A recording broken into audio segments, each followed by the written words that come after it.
glad to have you here, Robin. It's great to have you visit us here at Broadmeadow Brook. And let me just tell you a little bit about what Debbie and I do here. We come here every Saturday morning from 9:30 until 11:30, and we talk to people and try and introduce them to the concept that birding can be more than just visual. We talk about the sounds we hear. For example, right now, I'm sure your mic isn't picking it up, but I'm hearing goldfinches flying around out there. They're giving their in-flight call, which is either chicory or you might say potato chip. There are another number of mnemonics that are used to depict the sounds that the birds make. And we try and get people excited about listening to the birds, because whereas your field of vision is restricted to what you to the angle you can turn your head to and your eyes, your field of hearing is not restricted. So a lot of times you'll hear things that you'll never see. And those people who like to identify birds, if they can listen to them and know what the sounds are and then look for them, they have two different ways of identifying the birds. So usually once Jerry will have you listen to the sound, and then if I can find the picture while he's having you focus on the sound, and then we'll sometimes talk. So here's a picture of an American goldfinch, and then we'll sometimes talk about where you might find it and the kinds of food that it would eat and the kinds of behavior that would make it easier for you to find it if you were going out into the woods on a trail by yourself, or something that's particularly special about that particular bird at that particular, at this particular time of the year. Like that American goldfinches right now are pretty easy to spot if you can see them, because the males are these bright yellow, and the reason that they are is they're in their mating colors, and that's so that they can attract the female. And the female is a much browner, smaller, duller color, and it's the male who's attracting the female.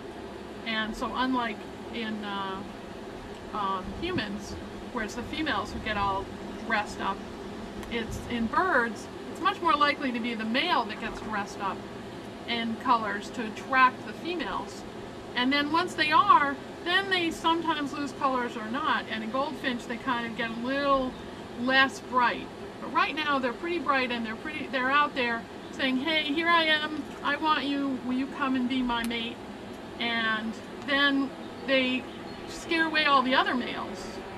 So whoever's the brightest, strongest singer and has the brightest color. So we've got a combination of color and what Jerry's hearing and what you're going to hear with the sound.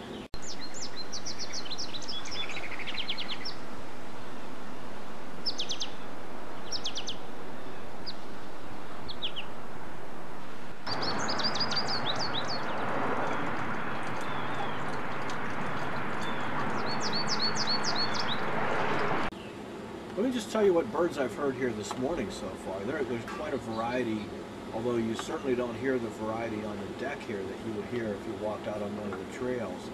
But I've heard American crows, blue jays, mourning doves, cardinals, robins, American goldfinches, house finches, house sparrows. What else have we heard? Downy woodpecker, yes. So we've heard quite a variety, even with all the lawnmower sounds, and that's a weed whacker bird you're hearing right now, I think.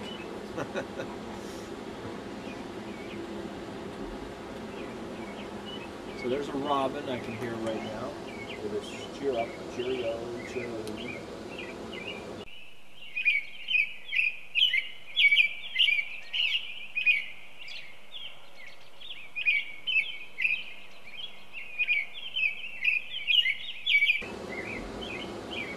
So we talk to both children and adults out here, and sometimes I bring out my digital voice recorder, which is just a device I bought at a local radio place, and I have downloaded some bird sounds into it, which I can actually play for people and identify them so they can hear what a bird sounds like. Let me just turn the volume up here. So this is a catbird.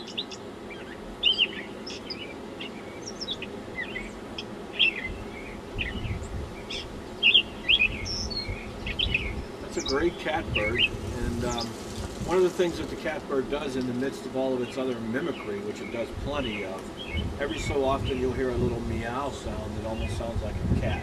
That's a good way to identify it as a catbird. But I have maybe 15 or 20 different bird sounds in this thing, and I can let people hear those. And if people come to me and say they have some knowledge of bird sounds, I like to test them a little bit, throw out a few of these sounds and see if they know what they are. He's always doing that to me. Yes. And I'm not very good at it. But what I have learned is that birding by ear is something very different than the kind of birding that I learned, where I would go out with people and they would say, oh, you have to, look up there and take your binoculars and focus on it. And my problem is that by the time I would get my binoculars focused on it, it would be gone. And with Jerry, it's just a calmer thing because I'm listening and I'm not worried so much about rushing to find it, and I'm paying much more attention to what I'm hearing, and I can close my eyes and just enjoy the nature, because not only are you hearing the birds, but you're also hearing the wind through the trees, and which we get a lot of, because if you look out over Broad Meadow Brook, just out here, there's just this whole field, and Broad Meadow Brook goes out for, what is it, 400 acres? Almost 400 acres. All the way around with a whole series of trails, many of which are, some of which are accessible and more of which are being made accessible.